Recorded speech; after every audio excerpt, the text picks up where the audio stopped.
ಮತ್ತೆ ಸುಹಾಸಿನಿ ಕಾರ್ಯಕ್ರಮಕ್ಕೆ ಸ್ವಾಗತ ವೀಕ್ಷಕರೇ. ಮದ್ಯ ವ್ಯಸನ ಅತಿ ದೊಡ್ಡ ಚಟ, ಯಾವುದನ್ನು ಬಿಡಿಸಬಹುದು, ಆದರೆ ಈ ಮದ್ಯ ವ್ಯಸನ ಬಿಡಿಸೋದು ಸಾಕಷ್ಟು ಕಷ್ಟ.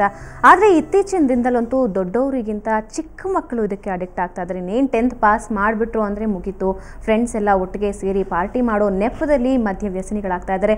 ಇದು ಸಮಾಜಕ್ಕೆ ಎಷ್ಟು ಮಾರಕ, ಎಲ್ಲಿ ನಾವು ಸೋಲ್ತಾ ಇದ್ದೀವಿ, ರೂಲ್ಸ್ ಆ್ಯಂಡ್ ರೆಗ್ಯುಲೇಷನ್ಸ್ನ ಜಾರಿಗೆ ತರೋದ್ರಲ್ಲಿ ಇದ್ರ ಬಗ್ಗೆ ಇನ್ನಷ್ಟು ಮಾಹಿತಿಯನ್ನು ನಮ್ಮ ಗೆಸ್ಟ್ಗಳಿಂದ ಪಡೆಯೋಣ. ಓಕೆ ಟೀನಾ, ಇವಾಗಲೇ ನಾವು ಮಾತಾಡ್ತಿದ್ವಿ, ಎಲ್ಲರೂ ಮಾಡ್ತಾರೆ. ಆದರೆ ಇತ್ತೀಚಿನ ದಿನದಲ್ಲಿ ಒಂದು ಕೆಟ್ಟ ಪರಿಣಾಮ ಅಂದರೆ ಹೆಣ್ಣು ಮಕ್ಕಳು ಕೂಡ ಇದಕ್ಕೆ ಒಳಗಾಗ್ತಿದ್ದಾರೆ.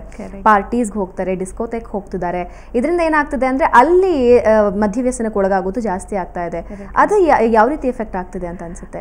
ಯಾವ ರೀತಿ ಅಂತ ಹೇಳಿದ್ರೆ, ಇವಾಗ ಸ್ಟೂಡೆಂಟ್ಸ್ ಏನು ಮಾಡ್ತಾರೆ, ಎಲ್ಲ ಒಟ್ಟಿಗೆ ಇರಬೇಕಾದ್ರೆ ಏನೋ ಅವರು ಮಾಡ್ತಾ ಇದ್ದಾರೆ, ನಾನು ಒಂದು ಟ್ರೈ ಮಾಡ್ತೀನಿ ಅಂತ. ಅವ್ರಿಗೆ ಹೆಸರು ಸಹ ಗೊತ್ತಿರಲ್ಲ. ಜನರಲಿ ಬಿಕಾಸ್ ನನ್ನ ತುಂಬ ಫ್ರೆಂಡ್ಸ್ ಎಲ್ಲ ಹೇಳ್ತಾರೆ, ಏನೋ ತುಂಬ 14, 15, 16 years old ಪೀಪಲ್, ಅವ್ರಿಗೆ ಅದರ ಹೆಸರು ಸಹ ಗೊತ್ತಿರಲ್ಲ. Jill just point out the bottle and tell ಅದು ಇದೆಯಲ್ಲ, ಅದು ಬೇಕು ನನಗೆ, ಏನೋ it just that way.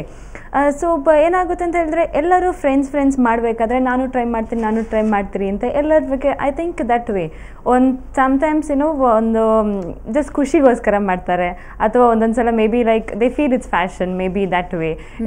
Smoking, drinking, I think ಅದು ಒಂಥರ along with friends only it happens. ಅಲ್ಲ, ಕೆಲವೊಂದ್ಸಲ ಏನಾಗುತ್ತೆ ಅಂದರೆ ಫ್ಯಾಷನ್ ಸ್ಟೇಟ್ಮೆಂಟ್ ಅಂತಾನೆ ಹೋಗುತ್ತೆ. ಇವಾಗ ಏನಾದರೂ ಒಂದು ಹುಡುಗಿ, ಇವಾಗ 10 ಜನ ಹೋಗಿದ್ರಲ್ಲಿ ಒಂದು ಹುಡುಗಿ ಕುಡಿಲಿಲ್ಲ ಅಂದರೆ ಶಿ ಮೈಟ್ ಫೀಲ್ ಏನೋ ನಾನು ಒಂಥರ ನನ್ನ ಇಮೇಜ್ ಡೌನ್ ಆಯಿತು, ಮೇ ಬಿ ದಟ್ ಫೀಲ್ ಬರ್ಬೋದು ಅವರಿಗೆ. ಇನ್ನು ಅವಳು ಮಾಡ್ತಿದ್ದಲ್ಲ, ನಾನು ಮಾಡೋದಾದ್ರೆ ಏನೋ I will be side listed, ಅಥವಾ ಅವಳು she's higher and I am low, may be that ಮೆಂಟಾಲಿಟಿನೂ ಬರ್ಬೋದು. ಫ್ಯಾಷನ್ ಸ್ಟೇಟ್ಮೆಂಟ್ ಅಂತ ಹೇಳ್ಬೋದು. ಅಲ್ಲ, ಅದರಿಂದ ಎಷ್ಟು ಒಳ್ಳೇದು ಎಷ್ಟಿದೆ ಅಂದರೆ ನಿಜವಾಗಿಯೂ ಇಟ್ಸ್ ರಾಂಗ್ ಸ್ಟೇಟ್ಮೆಂಟ್ ಅನ್ಸುತ್ತೆ. Totally wrong. By doing all that, the fashion statements ಅಂತ ಅನ್ಸಲ್ಲ. The way you carry yourself, the way you behave with people, ಅದು ಜಾಸ್ತಿ ಇದಾಗುತ್ತೆ. The way you mingle, that's more important. ಕುಡಿಯೋದು, smoking, I think it is completely wrong. Total X factor, the wrong factor of a fashion statement, I can tell. Yeah. Okay, ಪುನಃ ಅವರೇ ನೀವೇನಂತೀರಾ? ಅಂದರೆ ಯಾವ ರೀತಿಯ rules and regulations ಬರಬೇಕು? ಅಂದರೆ ಇವಾಗಲೇ ಇದೆ, ನಮ್ಮ ಮಧ್ಯ ಸಾಕಷ್ಟು ಕಾಯ್ದೆಗಳಿವೆ, ಕಾನೂನಿದೆ, ಪ್ರತಿಯೊಂದು ಇದೆ. ಬಟ್ ಅದನ್ನು ಇಂಪ್ಲಿಮೆಂಟ್ ಮಾಡೋದ್ರಲ್ಲಿ ಎಲ್ಲಿ ಸೋಲ್ತಾ ಇದ್ದೀವಿ? ಏನೆಲ್ಲ ಬೆಳವಣಿಗೆಗಳು, ಏನೆಲ್ಲ ಬದಲಾವಣೆಗಳು ಈ ಕಾಯ್ದೆಗಳಲ್ಲಿ ಬೇಕು ಅಂತ ಅನ್ಸುತ್ತೆ? ಇವತ್ತಿನ ಯುವಜನತೆ ಅಂತೂ ಯಾವುದಕ್ಕೂ ಹೆದರೋರಲ್ಲ, ಎಲ್ಲರನ್ನೂ ಹೆದರ್ಸೋರೆ. ಇವಾಗ ಯುವಶಕ್ತಿ ಏನು ಅಂತ ಎಲ್ಲರಿಗೂ ಗೊತ್ತಾಗಿದೆ. ಬಟ್ ಅದು ರಾಂಗ್ ವೇಯಲ್ಲೂ ಹೋಗ್ತಾ ಇದೆ. ಒಳ್ಳೆ ಕಡೆ ಹೋದರೆ ಅದು ತುಂಬ ಒಳ್ಳೆಯದು, ಬಟ್ ಅದು ರಾಂಗ್ ವೇಯಲ್ಲಿ ಹೋದಾಗ ನಿಜವಾಗಿಯೂ ಅವ್ರಿಗೂ ಕೆಟ್ಟದು, ದೇಶಕ್ಕೂ ಕೆಟ್ಟದು. ಸೊ ಈ ರೂಲ್ಸ್ ಆ್ಯಂಡ್ ರೆಗ್ಯುಲೇಷನ್ಸ್ನ ಇನ್ನಷ್ಟು ಬಲಪಡಿಸ್ಬೇಕಂದ್ರೆ ಏನೆಲ್ಲ ಮಾಡಬೇಕು ಅನ್ಸುತ್ತೆ? ಈಗ ಮೊದಲನೇದಾಗಿ ಈ ಫೈನ್ ಏನಿದೆಯಲ್ಲ, ಆ ಫೈನ್ನಿಂದ ಅದನ್ನು ಯಾವುದೇ ಥರ ಅವ್ರಿಗೆ ಶಿಕ್ಷೆ ಆಗೋ ಥರ ಮಾಡಬೇಕು. ಈಗ ಮಕ್ಕಳಿಗೆ 18 ವರ್ಷದ, ಈಗಿರೋ ಕಾನೂನಲ್ಲಿ 18 ವರ್ಷದ ಕೆಳಗಡೆ ಇರೋ ಮಕ್ಕಳಿಗೆ ಅವರು ಸರ್ವಿಸನ್ನು ಕೊಡಬಾರ್ದು. ಅದನ್ನು 21ಕ್ಕೆ ಮಾಡ್ಬೋದು. ಈಗ ಡೆಲ್ಲಿನಲ್ಲಿ ನೋಡಿದಿರಿ, 25 ವರ್ಷದ ಕೆಳಗಡೆ ಇರೋವಂಥವ್ರು ಯಾರಿಗೂ ಯುವಕರಿಗೆ ಸರ್ವಿಸನ್ನು ಕೊಡೋದಿಲ್ಲ. ಬಾರ್ನಲ್ಲಾಗಲಿ ವೈನ್ ಸ್ಟೋರ್ನಾಗಲಿ ಅವ್ರಿಗೆ ಸಪ್ಲೈ ಕೊಡೋದಿಲ್ಲ. ಸೊ ಆ 25 ವರ್ಷ ಮಾಡಿರೋದು ಅದು ಭಾಳ ಜಾಸ್ತಿ ಆಯಿತು ಅಂತೇಳಿ ಅದ್ರ ಮೇಲೆ ಬೇರೆ ಒಂದು ಮೊಕದ್ದಮೆಯನ್ನು ಹೈಕೋರ್ಟ್ನಲ್ಲಿ ಹೂಡಿದ್ದಾರೆ. ಅದೇ ರೀತಿ ಇಲ್ಲಿ ಕರ್ನಾಟಕ ಎಕ್ಸೈಸ್ ಆ್ಯಕ್ಟ್ಗೆ ಹಾಗೂ ಎಕ್ಸೈಸ್ ರೂಲ್ಸ್ಗೆ ಕೆಲವು ತಿದ್ದುಪಡಿಗಳನ್ನ ತಂದು, ಮೊದಲನೇದಾಗಿ ಇಂಥರ ಸರ್ವಿಸ್ ಮಾಡೋರಿಗೆ ಶಿಕ್ಷೆಯನ್ನು ಒದಗಿಸುವಂಥದ್ದೊಂದು ಪ್ರಕ್ರಿಯೆಯನ್ನು ಆರಂಭಿಸಿ, ಹಾಗೂ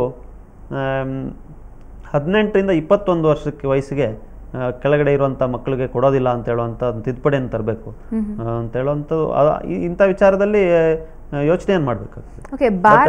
ಈ ಹುಡುಗಿರು ಕುಡಿಯುತ್ತಾರೆ ಅಂತ ಹೇಳೋ ವಿಚಾರ ನೀವೇನು ಹೇಳಿದ್ರೆ, ಮೊದಲನೇದಾಗಿ ಹುಡುಗಿರು ಕುಡಿಬಾರ್ದು ಅಂತ ಎಲ್ಲೂ ತಡೆ ಇಲ್ಲ, ಕಾನೂನಿನಲ್ಲಿಲ್ಲ. ಈಗ ಸಮಾಜದಲ್ಲಿರುವಂಥ ತಡೆ ಅದು ಈಗ ಸಿಟಿನಲ್ಲಿ ಸಮಾಜ ನೀಡ್ತಾ ಇದ್ದಂಥ ಮೊದಲಿದ್ದ ತಡೆ ಅದು ಈಗ ಸಿಟಿನಲ್ಲಿ ಆಗಲ್ಲ. ಯಾಕಂದ್ರೆ ಎಲ್ಲ ಕಡೆಯಿಂದ ಬರ್ತಾರೆ. ಇಲ್ಲಿ ಬ್ಯಾಂಗ್ಳೂರು ಕಾಸ್ಮೋಪಾಲಿಟನ್ ಸಿಟಿ ಆಗಿದೆ. ಇಲ್ಲಿ ಬ್ಯಾಂಗ್ಳೂರು ಕನ್ನಡದವ್ರಿಗಿಂತ ಹೊರಗಿನ ರಾಜ್ಯದಿಂದ ಬಂದಿರೋರು ಇದ್ದಾರೆ, ಕೆಲಸಕ್ಕೋಸ್ಕರ, ವಿದ್ಯೆಗೋಸ್ಕರ ಬಂದಿರೋರು. ಈಗ ಅವ್ರಿಗೆ ಈ ಸಾಮಾಜಿಕ ನಿರ್ಬಂಧನೆಗಳೇನಿದ್ವು, ಮನೆಯಲ್ಲಾಗ್ಬೋದು, ಅವರ ಹಿರಿಯರಿಂದ ಆಗಿರ್ಬೋದು, ಪಕ್ಕದ ಮನೆಯವ್ರದ್ದಾಗಿರ್ಬೋದು, ಆ ನಿರ್ಬಂಧನೆಗಳಿಲ್ಲ. ಯಾಕಂದ್ರೆ ಅವರು ಒಬ್ಬೊಬ್ಬರೇ ಇರ್ತಾರೆ, ಪೇಯಿಂಗ್ ಗೆಸ್ಟಲ್ಲಿ ಇರ್ತಾರೆ, ಹಾಸ್ಟೆಲಲ್ಲಿ ಇರ್ತಾರೆ. ಸೊ ಆ ನಿರ್ಬಂಧನೆಗಳಿಗೆ ಹೋಗಿರೋದ್ರಿಂದ ಅದನ್ನ ಕಾನೂನಿನಿಂದ ಬದಲಾಯಿಸೋದಕ್ಕೆ ಬಹಳ ಕಷ್ಟ. ಓಕೆ, ಒಪ್ಪಣ, ಕಾನೂನಿನಿಂದ ಬದಲಾಯಿಸೋದಕ್ಕೆ ಸಾಧ್ಯ ಇಲ್ಲ. ಆದರೆ ಇದು ಸಮಾಜದ ಮೇಲಾಗಲಿ, ಒಂದು ಕುಟುಂಬದ ಮೇಲಾಗಲಿ ಹೇಗೆ ಇಂಪ್ಲಿಮೆಂಟ್ ಆಗುತ್ತೆ ಅಂದರೆ, ಇವಾಗ ಏನೇ ಆದರೂ ಕೂಡ ಹೆಣ್ಣು ಒಂದು ಸಂಸಾರದ ಕಣ್ಣು ಅಂತ ಹೇಳ್ತೀವಿ. ಇಡೀ ಒಂದು ಕುಟುಂಬನ ನಿಯಂತ್ರಣ ಮಾಡೋದು, ಅದೆಲ್ಲ ಜವಾಬ್ದಾರಿಗಳನ್ನು ಹೊತ್ಕೊಂಡು ಹೋಗೋದು ಹೆಣ್ಣಿನ ಜವಾಬ್ದಾರಿ. ಈ ಹದಿಹರಿಯದ ಇನ್ನೇನು 16-17 ವರ್ಷಕ್ಕೆ ಬರ್ತಾನೆ ಡಿಸ್ಕೋತೆಕ್ ಹೋಗಿ, ಇನ್ನೊಂದು ಕಡೆ ಹೋಗಿ ಕುಡಿಯೋದಕ್ಕೆ ಸ್ಟಾರ್ಟ್ ಮಾಡಿ, ತನ್ನ ಆರೋಗ್ಯ ಹಾಳು ಮಾಡಿಕೊಂಡು, ತನ್ನ ಸಂಸ್ಕೃತಿನ ಹಾಳು ಮಾಡಿಕೊಂಡು, ಎಲ್ಲ ಹಾಳು ಮಾಡಿಕೊಂಡು, ಆಕೆ ತನ್ನ ಕುಟುಂಬವನ್ನು ಚೆನ್ನಾಗಿ ನಿರ್ವಹಣೆ ಮಾಡಬಹುದು, ಒಂದು ಸಮಾಜಕ್ಕೆ ಒಳ್ಳೆ ಸಂದೇಶ ಕೊಡಬಹುದು ಅಂತ ಅನ್ಸುತ್ತಾ? ಆ ಲೆಕ್ಕದಲ್ಲಿ ನಾವು ನೋಡಿದಾಗ ಈ ನಿರ್ಬಂಧಗಳು ಎಷ್ಟು ಮುಖ್ಯ ಅಂತ ಅನ್ಸುತ್ತೆ ನಿಮಗೆ? ಅದು ಸರಿ, ನೀವು ಹೇಳ್ತಾರೋ ಸರಿ. ಈಗ ಅಂಥ ನಿರ್ಬಂಧ ಕಾನೂನಲ್ಲಿಲ್ಲ. ಅಂಥ ನಿರ್ಬಂಧ ಮಾಡ್ಬೇಕಂದ್ರೆ ಈಗ ನೀವು ಲಿಕರ್ ಕೊಡೋರ್ಗೆ ಮಾತ್ರ ಅಲ್ಲ, ಅದನ್ನ ಕುಡಿಯೋರ ಮೇಲೇನು ನೀವು ಕಾನೂನು ಕ್ರಮ ಜರುಗಿಸ್ಬೇಕು, ಅವ್ರಿಗೂ ಶಿಕ್ಷೆ ಆಗಬೇಕು ಅಂತ ಹೇಳೋ ಅಂತ ಒಂದು ಕಾನೂನನ್ನು ತರಬೇಕಾಗ್ತದೆ. ಅಂಥ ಕಾನೂನು ಎಷ್ಟು ಮಟ್ಟಿಗೆ ನಮ್ಮ ಸಂವಿಧಾನ ಅಡಿಯಲ್ಲಿ ನಿಲ್ತದೆ, ಕೋರ್ಟ್ ಮುಂದೆ ನಿಲ್ತಾರೆ, ಅದೊಂದು ಪ್ರಶ್ನೆ ಉಳಿತದೆ. ಆದರೂ ಕೂಡ ಈಗ ಮೊದಲನೇದಾಗಿ ಈಗ ಇರೋ ಕಾನೂನು ಅಳವಡಿಸೋದಕ್ಕೆ ಏನು ಕ್ರಮಗಳಿಲ್ಲ. ಮೊದಲನೇದಾಗಿ ಏನಂದ್ರೆ, ಈಗ ಲೈಸೆನ್ಸ್ ಯಾರು ನೀಡ್ತಾರೆ ಅವರೇ ಇವ್ರ ಮೇಲೆ ಕ್ರಮನೂ ಜರುಗಿಸ್ಬೇಕು. ಈಗ ನಾನು ಮೊದಲೇ ಬಂದಾಗ ಹೇಳಿದಾಗ ಈ ಲೈಸೆನ್ಸ್ ಯಾರು ಕೊಡುವಂಥ ಅಧಿಕಾರಿಗಳೇನಿದ್ದಾರೆ ಅವ್ರು ಯಾವ ಕಾರಣಗಳಿಗೆ ಇವತ್ತು ಕೊಡ್ತಾ ಇದ್ದಾರೆ, ಅಂಥ ಕಾರಣಗಳಿಗೆ ಇವರು ಲೈಸೆನ್ಸ್ ಕೊಟ್ಟಿದ ನಂತರ ಅವ್ರು ಕ್ರಮ ಜರುಗಿಸ್ತಾರಾ ಅಂತ ಹೇಳುವಂಥ ಒಂದು ಪ್ರಶ್ನೆ ಇದೆ. ಅದಕ್ಕೆ ಬೇರೆ ಒಂದು ಸಂಸ್ಥೆನೇ ಒಂದು ನಿರ್ಮಾಣ ಮಾಡಿ, ಎಕ್ಸೈಸ್ ಕೆಳಗಡೆ, central excise act, Karnataka excise act ಕೆಳಗಡೆ ಒಂದು ಬೇರೆ ಒಂದು ಸಂಸ್ಥೆಯನ್ನೇ ನಿರ್ಮಾಣ ಮಾಡಿ ದೂರನ್ನು ಕೊಡುವಂಥ ಒಂದು ಸಂಸ್ಥೆ. ಏನೇ ಈ ಥರ ಅಪರಾಧಗಳನ್ನ ಯಾರೇ ಸಮಾಜದಲ್ಲಿ ನೋಡಿದ್ರು ಕೂಡ ಅವ್ರ ಹತ್ರ ಹೋಗಿ ದೂರನ್ನು ನೀಡ್ಬೋದು, ಅವರು ಕಾನೂನು ಅಡಿಯಲ್ಲಿ ಕ್ರಮ ಜರುಗಿಸಿ ಇವ್ರಿಗೆ ಶಿಕ್ಷೆ ವಿಧಿಸ್ಬೋದು ಅನ್ನೋಂಥ ಒಂದು ಅಟ್ಲೀಸ್ಟ್ ಒಂದು ಪ್ರಕ್ರಿಯೆ, ಒಂದು ಡಿಸ್ಕಷನ್ ಆರಂಭ ಆಗಬೇಕು. ಓಕೆ ರೀನಾ ಅವರೇ, ನಾನು ಈಗಾಗಲೇ ಹೇಳಿದೆ ಹೆಣ್ಮಕ್ಳು ಇಷ್ಟರ ಮಟ್ಟಿಗೆ ಹಾಳಾದರೆ ಏನೆಲ್ಲ ಆಗುತ್ತೆ ಅಂತ. ನೀವೇನಂತೀರಾ? ಅಂದರೆ ಇವಾಗ ಇನ್ನೇನು 10th standard, first PUC, second PUC ಆಗಲೇ ಎಲ್ಲರಿಗೂ ಡಿಸ್ಕೋಥೆಕ್ ಅಂದರೆ ಇಂಟ್ರೆಸ್ಟು. ಯಾರೇ ಆಗಿರಲಿ, ಇವಾಗ ಬೆಂಗಳೂರಿಗೆ ಹೊಸದಾಗಿ ಬಂದಿರಲಿ, ಹಳ್ಳಿಯಿಂದ ಬಂದಿರಲಿ, ಡಿಸ್ಕೋಥೆಕ್ ಅಂದರೆ TV ಯಲ್ಲಿ ನೋಡ್ಬಿಟ್ಟು ಅವ್ರು ಕಲ್ತ್ಬಿಡ್ತಾರೆ, ಓ ಈ ರೀತಿ ಇರುತ್ತೆ, we can enjoy like this ಅಂತ. ಅದು ಎಷ್ಟರ ಮಟ್ಟಿಗೆ ಸರಿ ಅಂತೀರಾ? ಆ್ಯಸ್ ವಿಮೆನ್ ಒಂದು ಮನೆ ಮೇಂಟೈನ್ ಮಾಡಬೇಕಾಗತ್ತೆ, ಒಂದು ಸೊಸೈಟಿಗೆ ಒಬ್ಬ ವಿಮೆನ್ ಅಂದಾಗ ತಮ್ಮದೇ ಆದಂತಹ ಇಮೇಜನ್ನ ಕ್ರಿಯೇಟ್ ಮಾಡಬೇಕಾಗತ್ತೆ. ಸೊ ಏನಂತೀರಾ ಅದಕ್ಕೆ? I think women is a best example ಅಂತ ಹೇಳ್ಬೋದು ಫಾರ್ ಎವ್ರಿಬಡಿ. ಸೊ ಆವಾಗ ನಾವೇ ತಪ್ಪು ಮಾಡಿದಾಗ, ಸೊ ಏನೋ ದ ಅದರ್ ಪೀಪಲ್ ಅವರೇ ಮಾಡ್ತಿದ್ದಾರೆ, ನಾನು ಯಾಕೆ ಮಾಡಬಾರ್ದು, ಆ ಥರ ಒಂದು ಮೆಂಟಾಲಿಟಿ ಬರುತ್ತೆ. But once or twice to ನೋಡಲಿಕ್ಕೆ ಅವಸ್ಕರ ಹೋಗೋದು, ದಟ್ ಈಸ್ ಫೈನ್. ಬಿಕಾಸ್ ಒಬ್ಬೊಬ್ರಿಗೆ ಏನಾಗುತ್ತೆ, ಫ್ರೆಂಡ್ಸ್ ಹೋಗ್ತಾರೆ ಅಂತ ಹೋಗ್ತಾರೆ, ಮತ್ತು ಅದೇ ಒಂದು ಖುಷಿ, ಒಂಥರ ಎಂಟರ್ಟೈನ್ಮೆಂಟ್ ಆಗುತ್ತೆ. ಬಿಕಾಸ್ ಮನೇಲಿ ಮಾಡೋಕ್ಕಾಗಲ್ಲ ಫ್ರೆಂಡ್ಸ್ ಜೊತೆ, ಐ ಮೀನ್ ಆ ಥರ ಎಂಜಾಯ್ ಮಾಡೋಕ್ಕಾಗಲ್ಲ ಅಂತ ಹೋಗ್ತಾರೆ ಪಾರ್ಟೀಸ್ಗೆ, ಪಬ್ಸ್ಗೆ, and they start drinking there. I think regular party people ಅಂತ ಇರ್ತಾರಲ್ಲ, ಐ ಮೀನ್ ಒಂದು ಅಂಡರ್ ಏಜ್ ಪೀಪಲ್. ಸೊ ಅವರು ಹೋದಾಗ ಏನಾಗುತ್ತೆ, ಅವರಿಗೆ ಬೇರೆಯವ್ರನ್ನೆಲ್ಲ ನೋಡಿಬಿಟ್ಟು they influenced, basically they influenced, the elder people are doing, the mature people are doing it, I am also reaching that stage. So ಇವಾಗಲಿಂದನೇ ಮಾಡ್ತೀನಿ ಅಂತ ಅದೊಂಥರ ಕ್ರೇಜ್ ಬರುತ್ತೆ. And the way they carry themselves stylishly, they'll have a wine, they'll have a drink and ಇದೆಲ್ಲ ಅಂತ.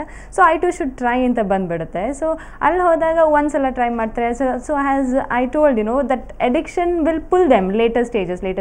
But I feel it's wrong, girls kudibardu antilla, okay, if they are willing to. But after a certain age, and they will know, when, because that is the age avರಿಗೆ ಒಂಥರ stability ಬಂದಿರುತ್ತೆ, and they know what is right and what is wrong. Now with this under age, they won't know what is right or what is wrong. They'll just look at others and they will do it. So ಅದಕ್ಕೆ ಅನ್ಸುತ್ತೆ like they should maintain themselves. No, not at all. Okay, ಇದ್ರ ಬಗ್ಗೆ ಇನ್ನಷ್ಟು ಮಾತಾಡ್ತೀನಿ. So ವೀಕ್ಷಕರೇ, ನಾವು ಈಗಾಗಲೇ ಮಾತಾಡ್ತಾ ಇದ್ವಿ ಯಾವ ಏಜಲ್ಲಿ ಹೇಗೆ ಕುಡಿತಾರೆ, ಏನೇನು ಕಾರಣಗಳಾಗಬಹುದು ಅಂತ. ಪೋಷಕರ ಪಾತ್ರ ಎಷ್ಟಿದೆ ಮಕ್ಕಳ ಬೆಳವಣಿಗೆಯಲ್ಲಿ, ಅದರಲ್ಲೂ ಮದ್ಯವ್ಯಸನಿಗಳಾಗಿ ತಡೆಯೋದ್ರಲ್ಲಿ ಪೋಷಕರ ಪಾತ್ರ ಏನಿದೆ, ಇದ್ರ ಬಗ್ಗೆ ಇನ್ನಷ್ಟು ಮಾಹಿತಿ ಇದೆ. ಅದಕ್ಕೂ ಮುಂಚೆ ಒಂದು ಚಿಕ್ಕ ಬ್ರೇಕ್.